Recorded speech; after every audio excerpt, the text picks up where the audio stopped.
It's a pattern interrupt.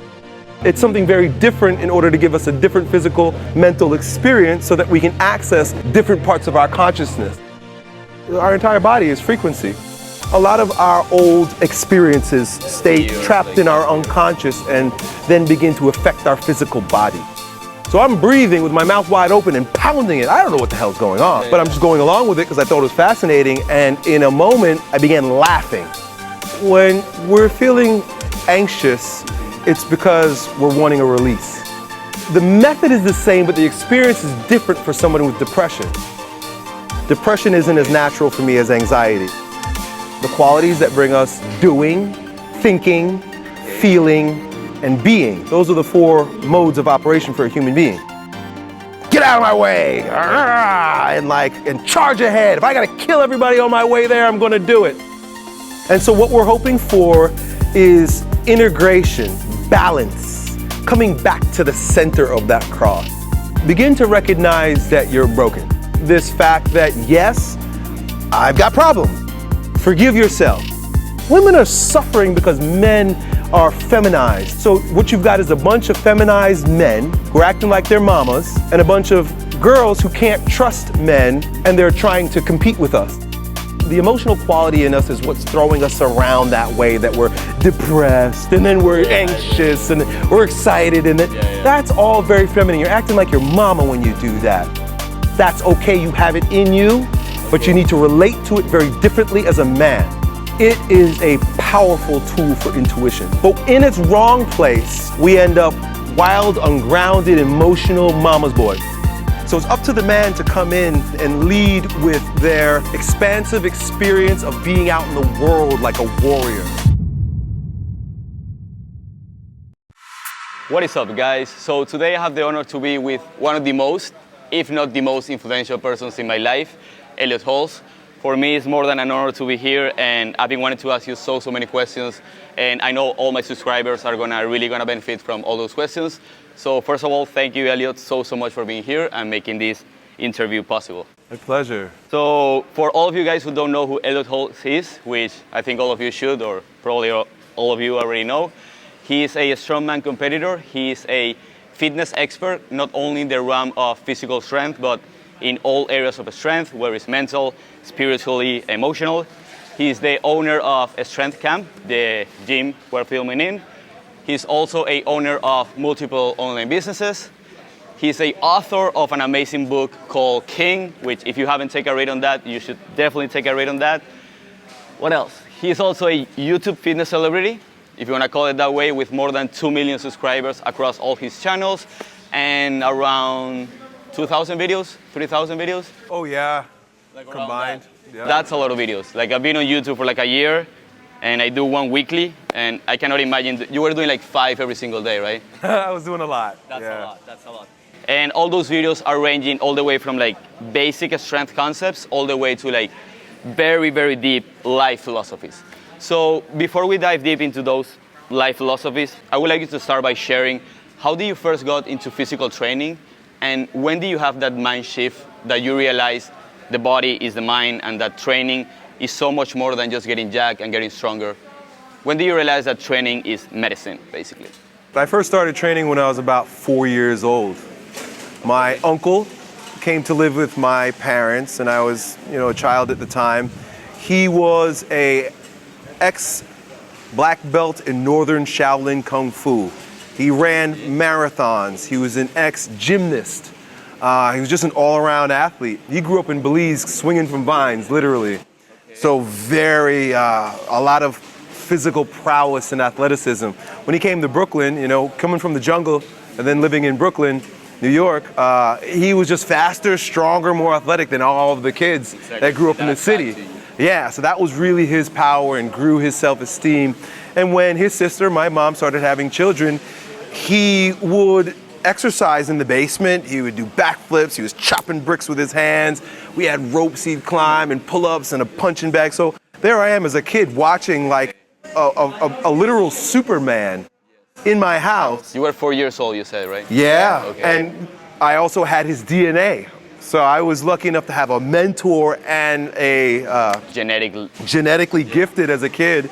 And he taught me and my brothers how to do push-ups and sit-ups, and we were doing all kinds of workouts for fun when I was a kid. Later on, when I was in high school, he left after maybe when I was like 5 years old, go live his own life. He was very young at the time. He came back when I was in high school and he got into bodybuilding. Okay. And that's when he took my brothers and I under his wing to help us build our muscles and strength for football, because I was playing high school. How old were you at that time? 14 years old. Gotcha. And after that? Well, after that, I knew that this is what I was going to do for the rest of my life. The moment I picked up that barbell for the first time, there was nothing that was more exciting to me. I was never a really good student in school, so I never really saw much of a return on investment with studying and things of that nature. I feel you. But when I lifted, and 3 weeks later, I'm bigger and I'm lifting more. You're smarter. My whole character, smart. My whole character changed, and so I was very excited about it. And I started teaching my other high school friends who played football with me how to lift. This was again in the same basement. My dad bought us a barbell and some dumbbells, and I loved nothing more than lifting and teaching my friends how to lift. So I knew that I was going to be a strength coach. So by that time, you already knew that training was so much more than just getting stronger. Like, you experienced that your body's your mind. At 14 years old. Yeah. You experience, the more I train, the smarter I get, the better person I am. I really began to notice the difference when I started training young men when I started my own gym. Yeah, I knew that there was evolution happening in my own life, but when I opened my first gym, when I started training at Strength Camp, and it must have been around 2005 or 6, I started taking young men under my wing and teaching them how to lift for football. It was just astonishing to see time after time that their bodies would get stronger, but not only that, their handshake was firmer, the look in their eyes was more confident. They just became different people. And so I knew that when I was teaching these young men how to lift, I wasn't just building their bodies, I was building their minds, building their character, building their soul. How old were you at that time?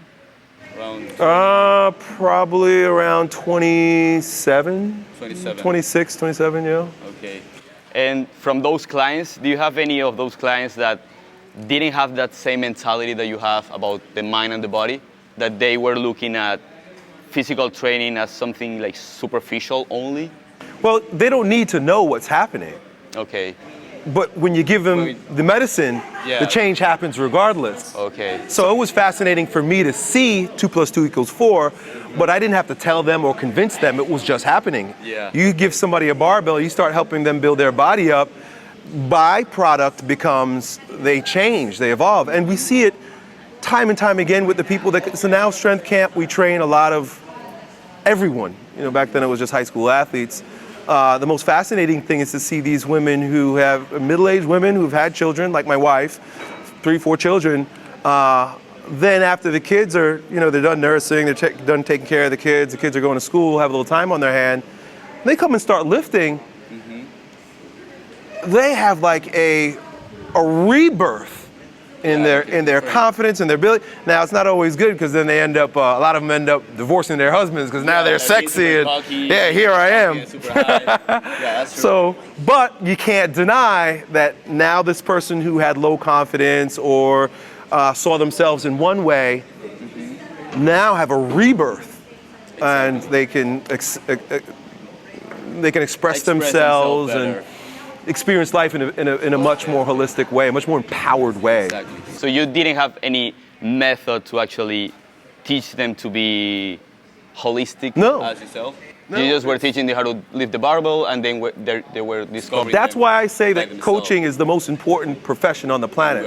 I really believe. I really. Any type of coaching, you mean, right? Like. Yeah, but physical coaching, exercise, teaching people how to exercise is teaching people how to be the strongest version of themselves. Exactly. You're not just changing their bodies, their character evolves. And I know you know that because you work with people and they become more of who they could be. Yeah, but I've also met people that they train and they see that they don't see that much of a difference. That they just, okay, I'm getting stronger, and I'm asking, like, are you getting sharper? Like, do you feel more confident or something? Like, no.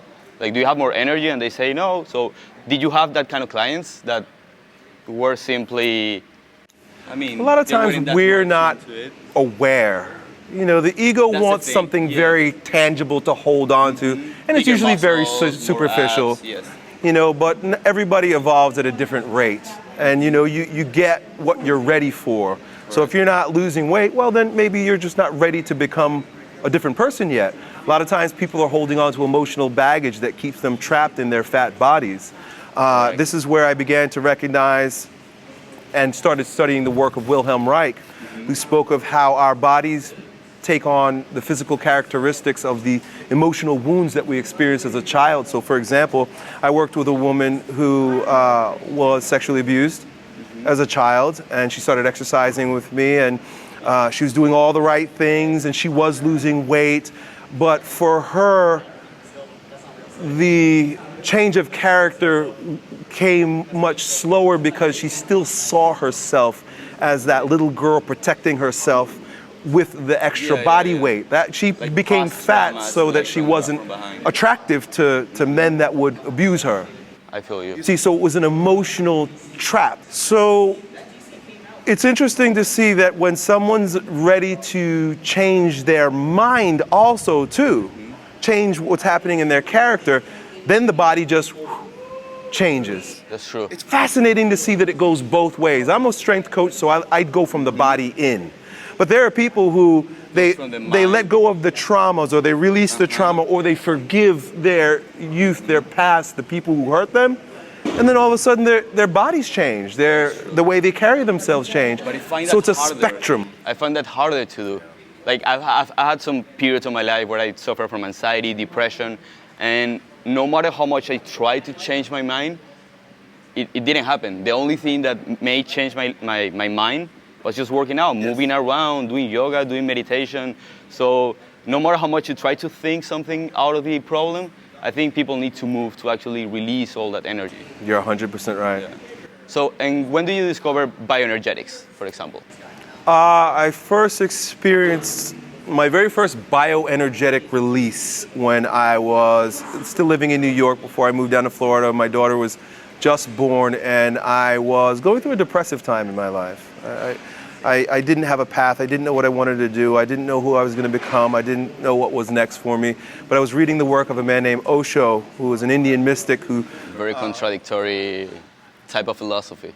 Yeah, and what was really different about meditation in Osho's mind was that meditation needed to be physical. Yes. I was experimenting with meditation because I had a sense that it would help me. And it was helpful, but when I began reading Osho's work, and he said that a lot of the trauma that we're trying to release through meditation is stymied by the physical tension that's held in our body. Yes. And so he had introduced me to the idea of active meditation. Correct. And so I took an active meditation class in New York City, 21 days, a lot of heavy breathing, a lot of movement and shouting, catharsis, that once you go through that process, the stillness that we're all looking for, that release of tension that we're looking for, actually becomes more readily available. That's why we exercise. Yeah. You know that feeling when you're done exercising? Yeah, exactly. Like, then you can meditate for way longer than if you didn't exercise and then you try to meditate. Yeah, you're spent. You're spent, correct. Now the difference between exercise like we do and even yoga that's one of the questions, and active meditation is that active meditation is closer to tantra than yoga. So if you begin to study the philosophies of the East, particularly Indian religion, but really it's a lifestyle, they always, especially all throughout the East, they honor both ends of the spectrum, yin-yang. Okay, gotcha. Lifting, bodyweight exercise, yoga is very angular, actually. You're moving in the same patterns over and over again. It's very predictable. You go from one flow to the next. When we're lifting, we're going from one rep to the next. With Tantra, it's, as opposed to structure, Saturn, it's more anti-structure, like Uranus. wild. move and do whatever. So tantra is letting go of all boundaries and structures and rules and allowing the body to carry you to the destination. I feel It's really a letting go. okay. And so when you go from living this structured life and structured exercise and structured thinking, it's very ego intensive because you got to stay straight. Yeah. But when you go to active meditation, which is based on tantra, it's completely ridiculous. Yeah. And Pure your ridiculous. ego tries to like resist that because Yeah. it's not something new. But when you shake your head, you act silly, you put on music and you just let your body go and you breathe heavy and you basically act like a nut. Okay. The ego can't exist in that environment. Exactly. It freaks out. It's like, Yeah. there's one Osho active meditation called gibberish. Okay. Language is very angular, very ego oriented, very structured, very tangible. Yeah, You like know, the word symbolic. becomes the flesh, right? It's Symbol, symbols, yeah. right? Symbols. So there's one called gibberish, Osho gibberish, and you all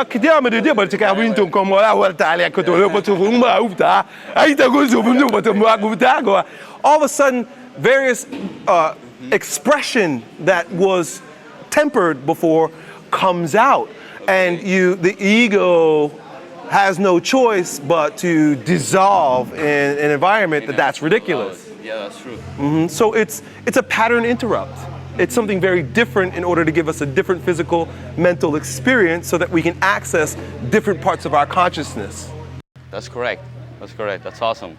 And about breathing, which is the bioenergetic exercise that you found more helpful? Well, breathing is our primary frequency by which we experience life. You stop breathing, you die. That's true. And then so if If you're stressed, you shallow way up. If you are hyper, you hyperventilate. right? Your heart rate will be different. You know, the solar plexus Yeah. is the foundation upon which our heart sits. Heart sits right on top of the solar plexus. So depending on how the solar plexus diaphragm, how soft and fluid and expansive it is, it affects even what would be the second most important vibration or frequency in the body, which is what's going on with the heart. And then everything, you know, our entire body is frequency. So according to Wilhelm Reich, Wilhelm Reich was a student of Sigmund Freud, and he very much influenced Osho also too. He discovered that working with his psychoanalytic patients, he got better results by watching them breathe in order to recognize where their blocks were, their psychological blocks were. Rather than talking to them and sitting behind the patient, which was prevalent at the time, he would talk to them, let them talk, but he would watch them. And when they would say, for example, reach a traumatic experience that they're talking about, their breathing will collapse or something or stop. exactly, the breathing would change, the body, all of a sudden certain body movements would happen, maybe tension in various what he called muscular armoring, bands of tension. You know, maybe they bite, their jaw starts getting tighter, start tightening their fists. So he began to recognize that we use not just psychological defense mechanisms in order to protect ourselves from trauma, but those psychological defense mechanisms were actually very physical, because the body would take on, you know, you have a thought. This is all very normal and natural. Yeah. You think of, you know, they've done these experiments or, you know, exercises where they tell you, close your eyes and imagine that you have a lemon. And you cut the lemon and and all of a sudden you think about the juicy lemon, your body relaxes. and then you're salivating. Well, there's no lemon there, but your body is reacting to it. A lot of our old experiences stay trapped in our unconscious and then begin to affect our physical body. And every effect to the physical body, tension, is designed to make our breath more shallow. Gotcha. We protect ourselves by not breathing, because when we breathe, we feel. That's correct. So when you stop your breathing, you stop your feeling. And so what he surmised and what Neo-Reichian therapies are designed to do is to restore the full breathing wave, what he called the orgastic wave.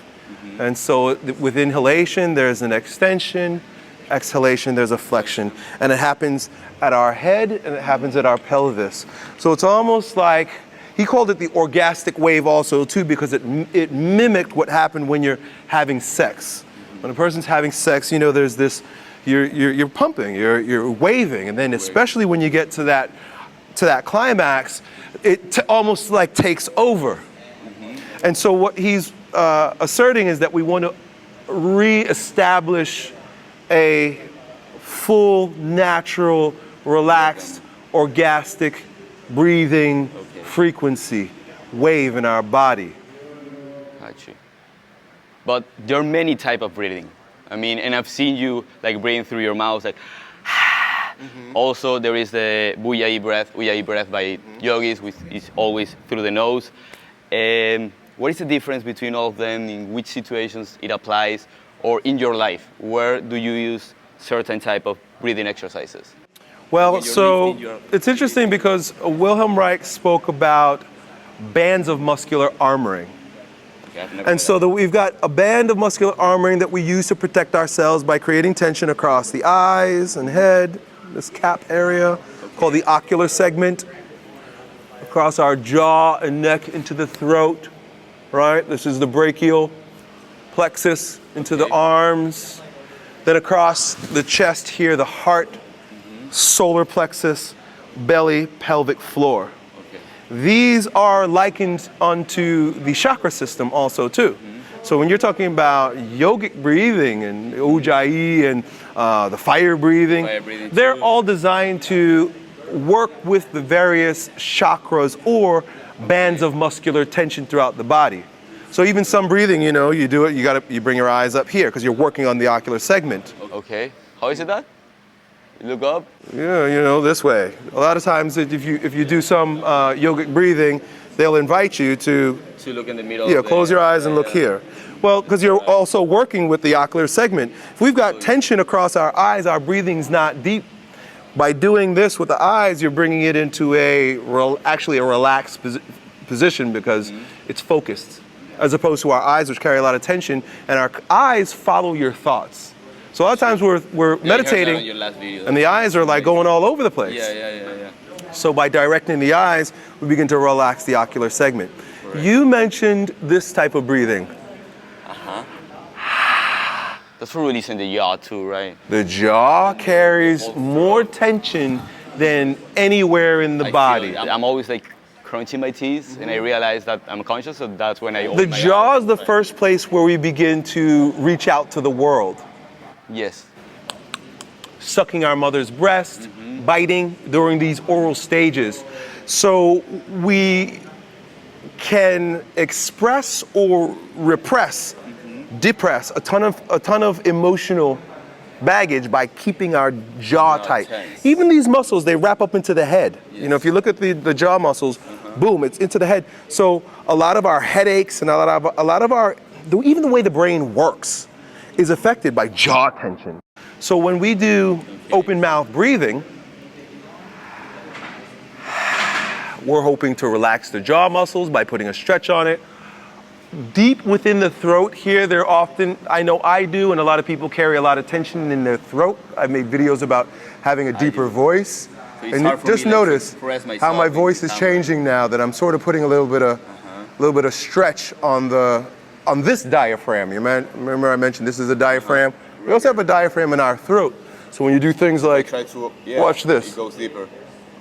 Putting a little bit of tension on our, right, you see the sternocleidomastoid muscles right here along the sides. Okay. Your voice immediately goes deeper because it opens up those muscles and there's deeper resonance. Yeah, exactly. There. So when we do bioenergetic breathing or any of the breathing exercises, and many of them that I'm sure you're familiar with, what we're hoping to do is open up those bands of tension or chakras so that we can breathe freely again. I feel you.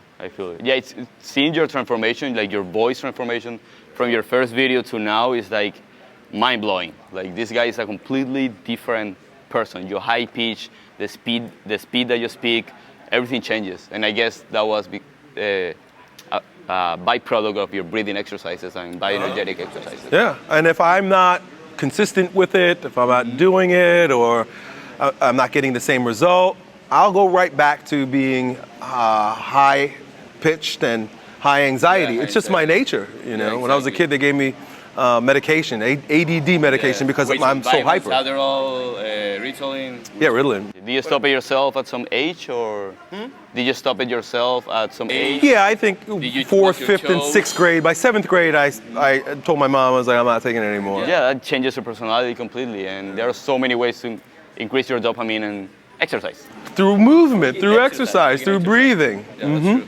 So, how your bioenergetic practice has evolved from the beginning till now? Like the phases that you feel. When I first started doing bioenergetics, it was very cathartic and very powerful. Okay. So when I took that active meditation class, the woman who taught the class also did bioenergetic sessions one-on-one. And so when I took that session with her, she had me do the bow, open up my eyes and mouth and breathe in a very stressful position. And the body, when you do that, because you're putting especially back then, like open the heart, you feel like you start shaking. Yeah, and that's really your body. You're fighting. Trapped. Yeah.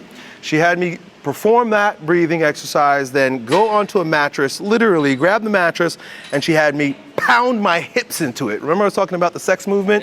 She had me pound it. So I'm breathing with my mouth wide open and pounding it. I don't know what the hell's going on, but I'm just going along with it because I thought it was fascinating. And in a moment, I began laughing.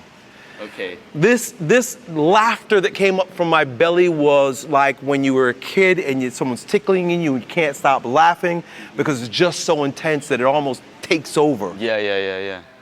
And I was apologizing. I didn't know what was going on. And afterwards, she explained to me that it's okay. It's okay. You just also, had. I guess.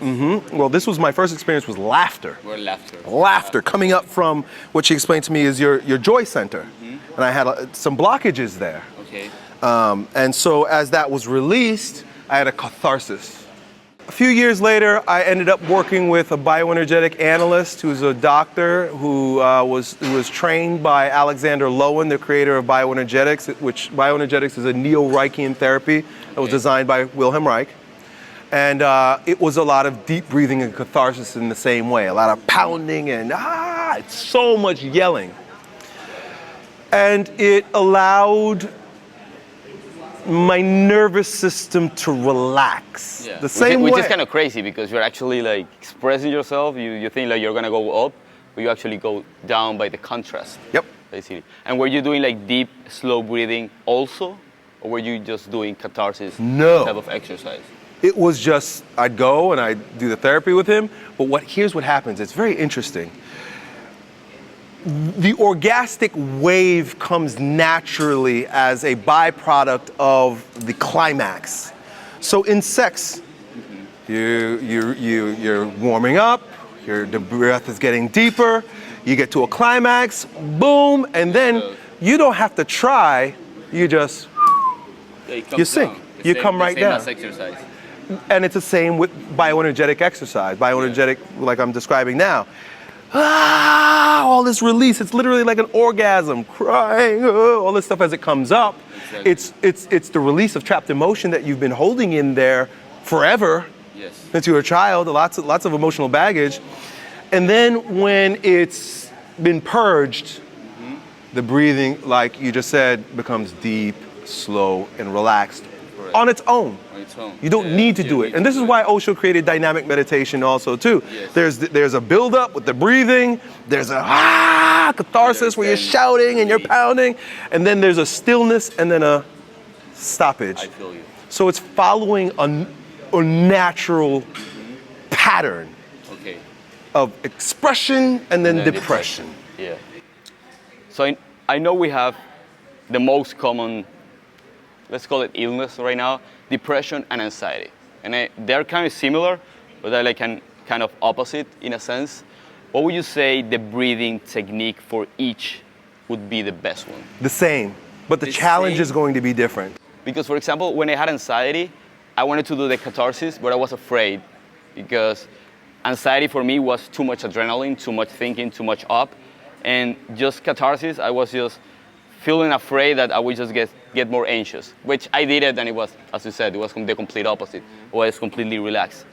but I was also depressed. So I know when you're depressed, you need to express. But for the anxiety, I thought like more of a chill, mindful, slow breathing would be better, or am I mistaken? Well, when we're feeling anxious, it's because we're wanting a release.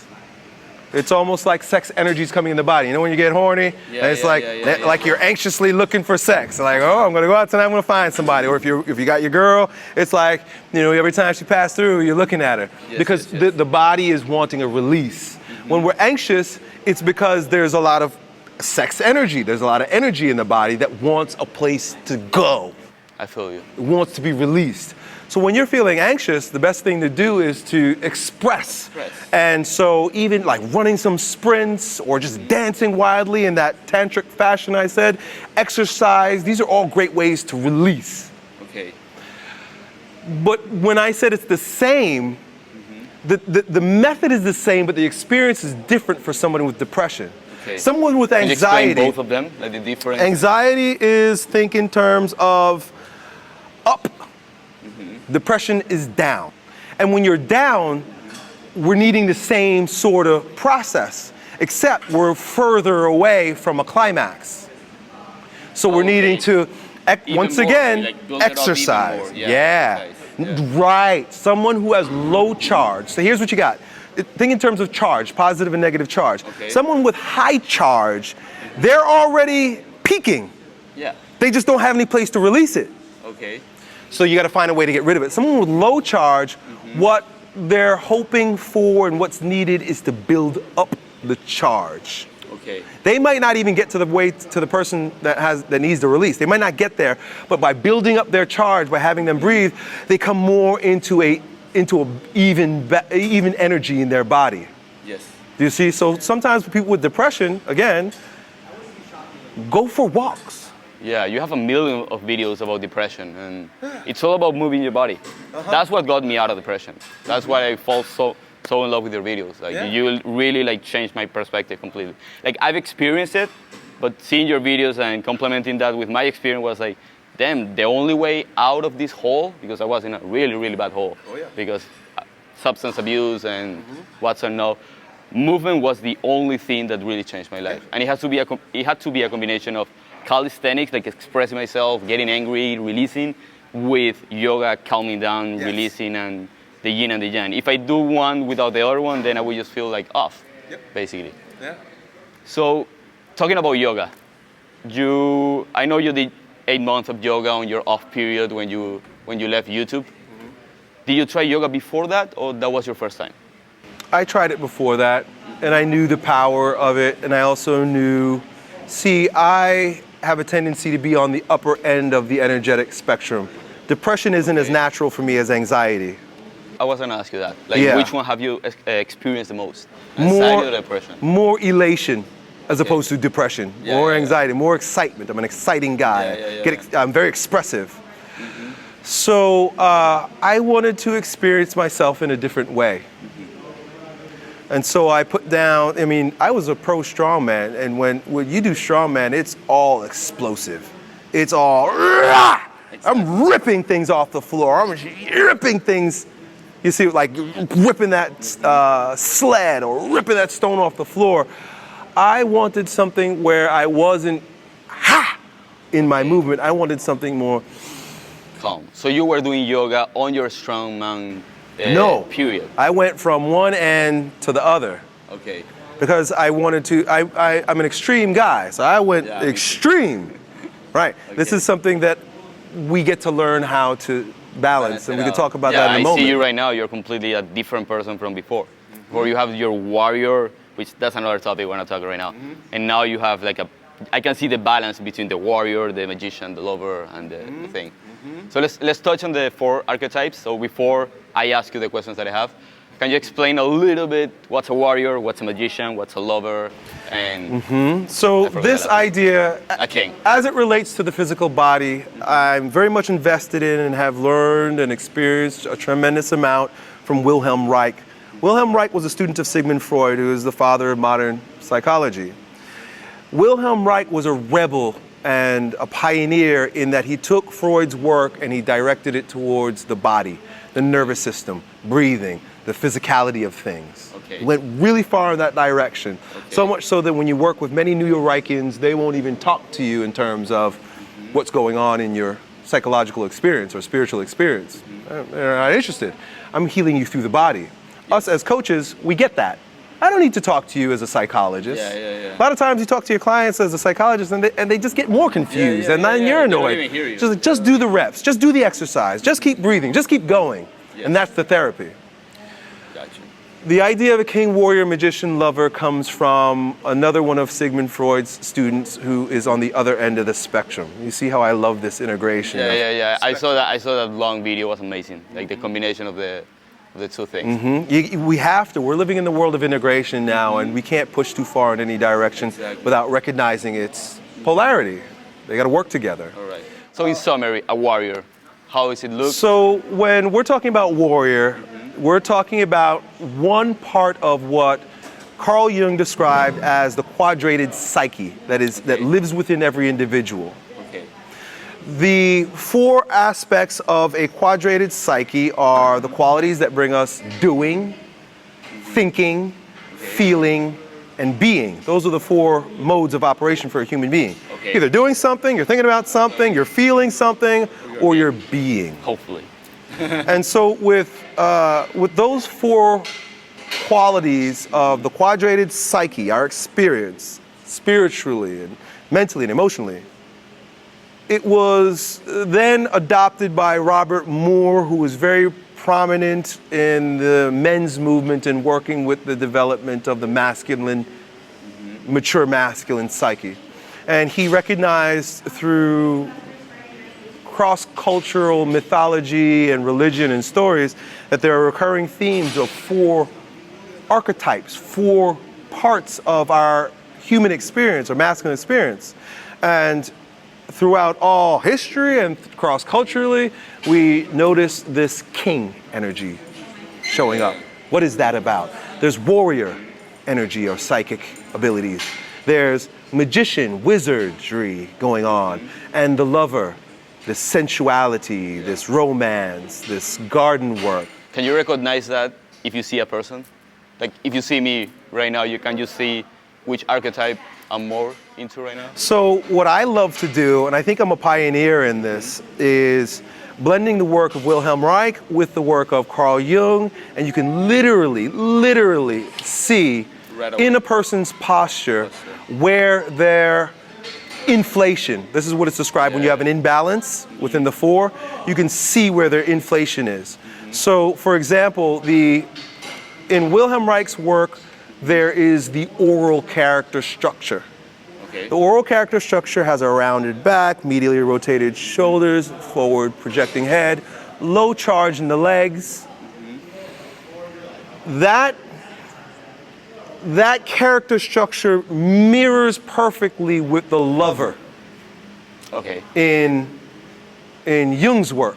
Okay. So a lot of times, without even speaking to somebody about where their See inflation that? may You be, already know that. you get it's real a lover, quickly yeah. like, okay, this person has a inflation in the lover quadrant. Inflation, you mean like more than the other ones? Because we all have the four the whole time. We all have the four the whole Unless you time. kill it completely, or I don't know if you can kill it completely. But what happens is, so I'm reading some of the work, I'm reviewing a lot more of the work by Robert Moore right now, and one of them, I mean, Carl Jung was prolific in his understanding, and he referred to the very real and tangible entity that's described cross-culturally as evil, demonic spirits, Satan, if you will. Okay. The way Satan shows up physically is in a possession, a demon possession. And the way a demon possession shows itself is in an imbalanced inflation in one of these four quadrants. So someone, like I have a tendency to be, I will get very inflated in my warrior quality, where I'll become a sadist. To get what I want to get done, I'll get out of my way, and charge ahead. If I got to kill everybody on my way there, I'm going to do it. It's my natural demon possession if I'm not aware. You see what I'm saying? Okay. So, yeah. Before we continue with that, so you have that warrior in you, but you had it much more before at your own young age, right? Than right now. Right now you're more balanced. Well, I've spent a lot of time rediscovering my lover, which is literally on the other side of things. Exactly. We're either doing because this quadration is literally a cross. This is the magic in Jesus's symbolism, is that we live on this cross, this axis mundi, and there is a polarity between our warrior and our lover, and our king and our magician. I feel you. And so what we're hoping for is integration, balance, coming back to the center of that cross. How do you do that? Well, number one is to begin to recognize that you're broken. Okay. And that's been a tough one for me, and this is a new concept for me to really, you've got to die. Yeah. You're broken, you're imbalanced, and you're sinful, they would say, as a Christian, and you need to be born again. Yes. That begins with, number one, forgiveness of self, because the very first thing that we'll do when we begin to recognize, oh shit, I'm imbalanced in my lover. Guilt is the first. Guilt, shame, judgment. Now, you're just making it even worse. Yeah. So the very first thing is to come to this fact that, yes, I've got problems. Forgive yourself the way that God forgives you, and that gives you the freedom to begin your journey. Gotcha. Because you can't, if you're holding on to judgment and you're holding on to guilt and shame, they say that it's just self-perpetuating. You're never going to get out of it because you don't realize that you're forgiven. That's correct. You have to be forgiven. And to know that God forgives you is to know that you can forgive yourself. The next step, and this is, I'm really starting to put a lot of pieces together now and understand. I mean, this is Freudian, this is Christian, and this is primal from our ancestors. There needs to be a separation from the experience with our mothers. We need to forgive our mothers we live in a world where we no longer honor the very real and necessary evolutionary process that has to be consciously chosen and supported by the older men in society to get a boy away from his infantile grandiosity associated with being a mama's boy. We got a world full of mama's boys. Yes. And when you live in a world where fatherhood has been bastardized and destroyed, and many of us don't have fathers, or the father wasn't there, or the father was a beta, and the mama was all that reigns in the home, we end up with a bunch of feminized boys. Correct. Our ancestors knew that it was necessary for a boy, when he starts feeling his britches and starts getting a little arrogant, around the age of 13 or 14 years old, he needs to be stripped from his mama. He needs to be taken out of the society. He needs to be taken away from the tribe. He needs to be completely umbilical cord chopped. Mama can't save you now. And the older men would put on a very elaborate display. They'd come in with masks and they would grab the boy, and the mom is screaming. The mother knew what was going on. The women understood that they couldn't. Their boys couldn't be mama's boys, otherwise they'd be useless to society. Right. So the mamas played along with it. They knew what was going on. Oh no, don't take my baby. Oh. And the men would strip the boy and run him off somewhere into the woods, where they would introduce him to the world of spirit, to the world of the father, to the world of the head, to the world of being a warrior, being a king, being a balanced man, integrated, so that he could come back and be a real man. Right. His experience and his relationship to mama would change.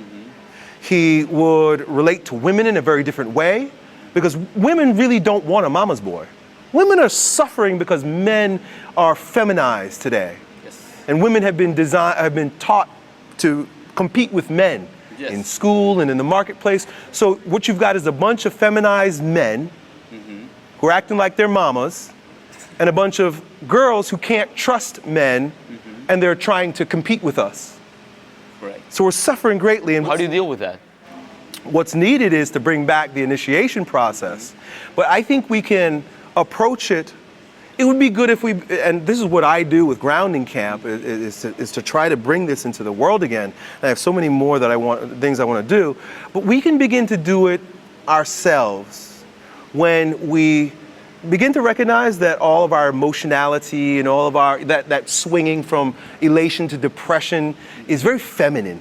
The emotional quality in us is what's throwing us around that way, that we're depressed and then we're anxious and we're excited, and that's all very feminine. You're acting like your mama when you do that, because no one ever told you that's the realm of the woman, that's the realm of the earth, that's the realm of sensation. That's okay, you have it in you, but you need to relate to it very differently as a man. Okay, yeah, because we need to have it on you. We have to objectify it as a man. We can't let it carry us. Okay, I know. Women, it's a little different. So you lead with the masculine energy, but then you allow the feminine energy to receive, basically. When the feminine energy within a man is put in its rightful place, you gotta put it in its place. It is a powerful tool for intuition. Yes. Okay. But in its wrong place, we end up wild, ungrounded, emotional mama's boys. Never knowing what to do or where to go or whatever. So forgiving oneself, and then forgiving mom for showing you how to be a woman. Yes. You got to forgive your mom. Yeah. And if you don't have a dad figure, that gets even worse, I guess. The first step is that separation from mom. And men need to move away from their moms when they grow up, take their own women, get away from your mom, begin to look at yourself objectively and recognize where. So for example, my anger, I know is my mom's anger. Okay. And it hadn't been until I recognized that and forgive my mom for giving it to me. And all of us, our moms pass their emotionality into us through the mirror neurons and the polyvagal nerve that in attachment theory they describe as the mother's look imprinting itself on the baby's heart. This is all very scientific, but it's also scientifically deep. Yeah, if you study interpersonal neurobiology, great book that you may want to read or listen to by Daniel Siegel is interpersonal neurobiology, and you know the whole branch of psychology called attachment theory is a part of this.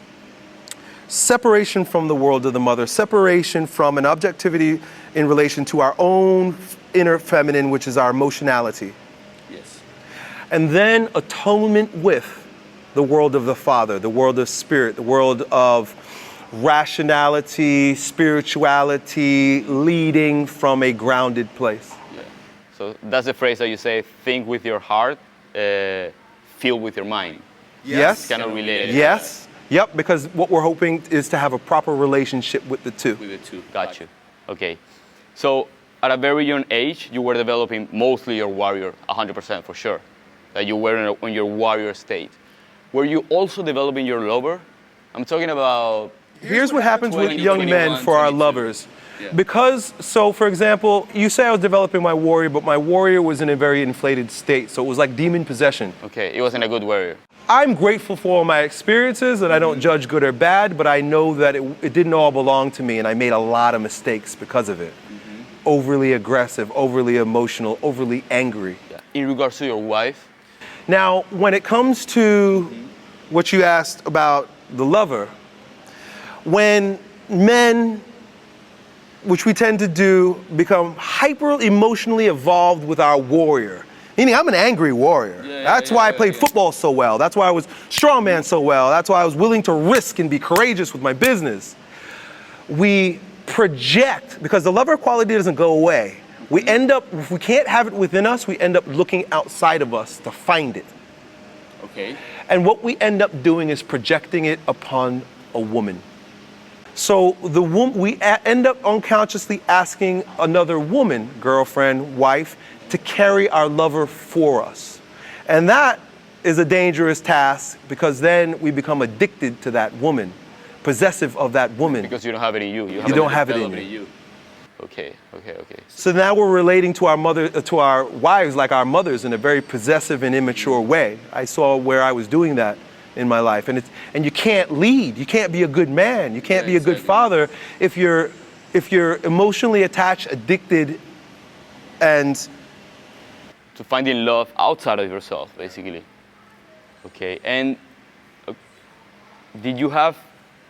Okay, you were working on your lover, or you were not working on your lover at that specific time? I didn't know anything about my love. You have no idea. I didn't. Well, first of all, I wasn't experienced with any of these concepts. Oh, okay. These concepts came to me probably around the 2014. Yeah. So you probably saw it from a perspective, I'm a goal-getted, oriented mind. I did what the world told me to do, and I thought I was being who I was supposed to be, and I'm grateful for it. Allowed me to have the experience that I had. But when I started doing bioenergetics and came into contact with my woundedness, crying, tears, anger. You began getting that lover. I began to recognize that there's a tremendous amount of sensuality in there, a lot of feeling in there that I wasn't aware of. Then when I came in contact with the work of Jung and this idea of the lover, I began to take actual steps towards coming into closer contact with my heart, my lover, using my, and it's so fascinating because I did this unconsciously, using my warrior to set up boundaries so that my lover could flourish in the garden. This idea that in the garden it needs to be walled. Okay. In every mythology, in every religion, there are stories of the walled garden. The walls represent the boundaries that a warrior can create to keep people out, to keep influences out, to keep worry and anxiety out, so that within the garden there can be a cultivation of sensuality. Think about what's growing in the garden. Its roots, its smells, its flavors, its colors. And so when I decided to stop strongman and stop lifting and stop being out there in the world with the YouTube videos, I started to come in contact with my feelings, my heart, my lover. Okay, so my question is, so before that, how do you manage to show your lover to your wife, to your kids, and keep that relationship healthy, you being, as you mentioned, inflated or... The way a man is designed to show his love is through devotion, protection, providing, and procreation. Okay. Being creative and devoting oneself. It's all very logical. It's all very warrior-like. Yeah. The way a man shows his love to a wife is the same way that a man would show his love to the country. I'm a warrior out there. I'm picking up my gun and I'm protecting, and I'm achieving, and I'm going out there to bring home the bacon. I'm going out there to make sure that my home is protected and my family's protected. Procreation or creativity has a lot to do with bringing culture back into the home to the woman. I've been dating my wife since we were 14, and I've taught her everything. I taught her about exercise. I taught her all the things of the world, of the head, of the spirit, a lot of the spirit world stuff. Because women have an innate knowledge that we'll never know, and that has to do with bearing children and nurturing. That's correct. So it's up to the man to come in and lead with their expansive experience of being out in the world like a warrior. Okay. Bring home ideas, culture. And so that helps create in the home. Okay. And did she ever had a problem with that? Like you being a warrior, at least at some point? No. Never? No. But were you like a super focused warrior, or yes. or like completely? Yes. And when you get home 8 p.m., did you try to develop your lover, or you were still your warrior? Still my warrior. Still a warrior? Yeah. And how did she accept that? She was very busy being her feminine, lover, nurturing, childbearing, homemaking self. She didn't ask for more attention from you? No, she was very wrapped up with the children. Okay, and before the children? You had before a the children, yeah. we dated for a long time, and our relationship has taken on many different forms, but when we started having children, that's when I really picked up the sword and got onto a path and got really focused on what I was doing. So we decided very early in our marriage that I'm going to go out there and I'm going to provide and I'm going to protect. Yes. And you're going to be at home and you're going to nurture and you're going to take care. And she was okay with that? Yes, absolutely, because it's the natural order of things. It's the way it's supposed to be. And my woman is not only very feeling and intuiting and nurturing, she's very rational. And so she understood. I didn't have to convince her. Now that I'm looking out in the world and I'm seeing how people are struggling, couples are struggling, in retrospect, I'm like, this is what we did it the right way. Yes. And there was never any struggle between us. Okay. I picked up my sword and did my job, and I went out there and I did it as a warrior. Yes. And you gotta understand also something too, that there's a season for everything. During my season, I was out there crushing it, and she, very good mom, very good wife. Yeah. She cooked, the house is kept clean, she loved the children, she nursed all of our children. What a mother is really meant to be. Correct. Is who she is. Or what a wife is really meant to be. And allow you to be the warrior that you need to be. You use the word allow, and you're correct in a way, but maybe it's actually the other way around, where I allowed her to fall into, sink into, and embrace everything that she can really be as a mother. Okay. In other words, women want to go out there and be competing in the marketplace like men. Yeah. I gave her the option not to do that because it goes against the feminine nature. Yeah. It goes against what is good for the family. But what about now that you say that your woman is changing? Because we kind of go in different directions. We start as a warrior, then we go into lover, and then the girl starts as a lover, and now she's in the warrior state, basically. Well, like I said, there's a season for everything, and it's normal and natural for a boy to be very red hot in his warrior stage from the age of 14 to, maybe mid-30s. And at the same time, that's when a woman is very much in her childbearing ages. This is when she's in her nursing ages. She's at her most sexually active, and that's the best time for childbearing for her. So men are out there with our swords, and women are in their lover during this first stage. And we ought to follow the natural rhythm that allows that to be its fullest, to be its best. If you got a woman who's out there trying to get it in society, and a man who doesn't know his place, so he ends up being a beta in the relationship, now the natural order is disturbed. He doesn't know what he's supposed to do. He can't be a warrior because she's out there. I've watched so many couples where the woman is the alpha. And it destroys the relationship, it destroys the family. I'm not saying it needs to be this way for everyone, because I know some women there are some women that are naturally aggressive alpha women, and they have husbands, and this is okay, husbands who are naturally feminine beta. Now, if they know their roles and play their parts, that's going to work out, because polarity is really what we're looking for. And that's okay. She's the man, you're the woman. Yeah, exactly. Just be okay with that. That's true. They don't judge it. She's yang, you're yin. It happens that way sometimes. But for most of us,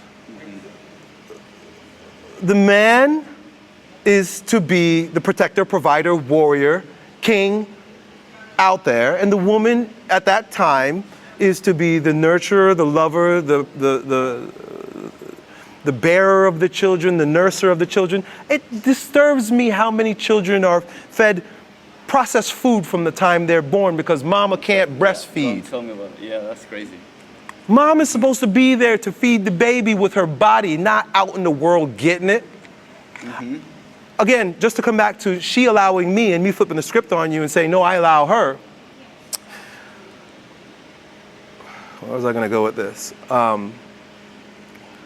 Anyway, I am grateful to be able to create the boundaries so that my woman could be at home, in the garden, caring for, nurturing, feeding, and being a mother. There's nothing more powerful for a woman. That's true. That's true. But currently, when you get home, you do develop your lover with her, more than before. I mean. Well, then there's a shift that happens at middle age. And I grew up very early. I started having children. I started having building my business at like 23. Exactly. So I'm not at middle age yet, but I reached my middle-age experience. Correct. Meaning, now I gotta ask myself, is being this red hot warrior going to continue to feed me and serve me and be the best choice for me? No. Or is there something else?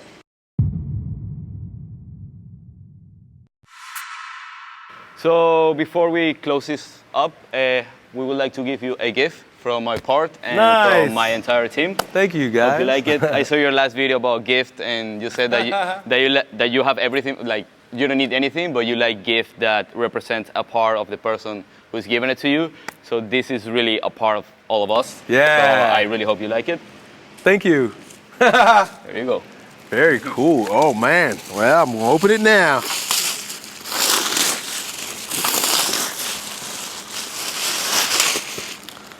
All right, okay, so I need something to open this up. You have keys there? You want to do that for me? Would you mind? Thank you. And my keys.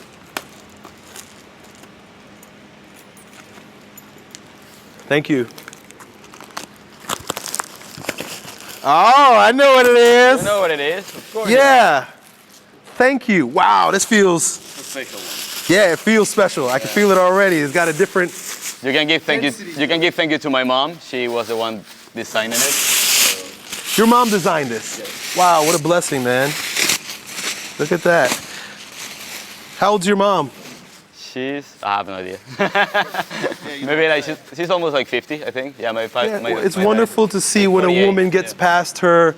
When a woman gets past her childbearing age, she's now getting into the creative part. Like she wants to be an astrologist and like in the design. She wants to get into the business. Yeah. So this makes perfect sense. Yep. She's an entrepreneur. Wow. Is that? Yo, Elliot? All right. So that's your name. Wow. That's obviously date of birth, Aries, your sign. Yes. Then you have the 4 archetypes. You have the king. You have, I think this is the lover. Magician, and you'll figure it out. The 4 archetypes. Oh man, this then, is amazing. Thank you. And then you have your quote with your think with your heart and love with your mind. And that's what that represents. That's what that's yes, about. Yes, sir. Wow. This is a little logo right here. Man, this is Make so the little cool. stamp, and hope you enjoy it, and hope you get some good energy when you practice your yoga sessions. Thank you. Send me some videos and some poses in there. Yeah, this is so cool. My pleasure.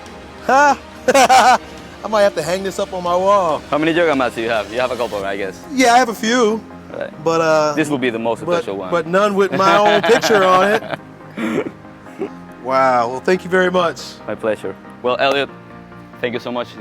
This was an honor. It was the biggest opportunity of my life. Thank you for not just the interview, but for changing my life for the better from the beginning, from 5 years ago when I was in a very, very deep hole. You completely changed my life. So thank you so much. My pleasure.